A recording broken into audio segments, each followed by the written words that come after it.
idea that I've been trying to get over since I started back in 1938 is still new. It comes as a shock to anyone who hears it. And even after you've heard it for years and years and think you're living by it, I've discovered that one is not really living by it. It has not yet become a part of their thinking. And it is that imagining creates reality. I say this because I identify imagining with God in action. To me, man is all imagination, and God is man, and exists in us and we in him. The eternal body of man is the imagination, and that is God himself. If by God I mean the creator of the universe, the maker and the master of the whole vast universe, and I identify that creator with the human imagination, then man should be more careful as to what he is imagining. So I can give lip service to the statement, imagining creates reality. And yet if I'm observant in the course of a day, if I observe what I'm imagining, I would find unnumbered moments in my life, in one 24 hours or other, the waking 18, where I am imagining things I do not wish to experience. If I really believed that imagining creates reality, I would be more careful, more concerned about what I'm imagining.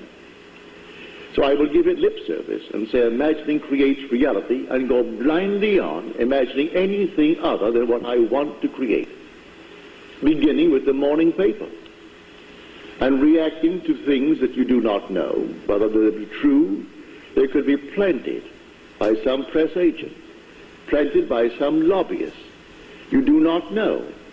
And here we react as we read, and then we go through the life in just 24 hours and find that most of the 24 hours we spend imagining what we do not wish to experience. If man would only look upon the world as a world of appearance, behind which the reality of imagining lay, he would find the truth. He would find God. Now there's a story told in the 17th chapter of the book of Acts. Now it's a story. Whether it was historically true or not, it doesn't really matter. It's trying to push a point to the fore.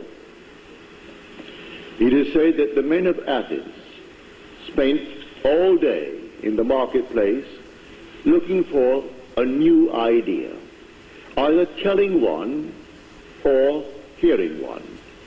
Then came upon the scene one called Paul, and they wondered, what has this babbler to say?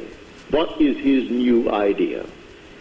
And he told them the idea of Jesus and the resurrection. And we are told the Epicureans and the Stoic philosophers mocked him and scoffed at him.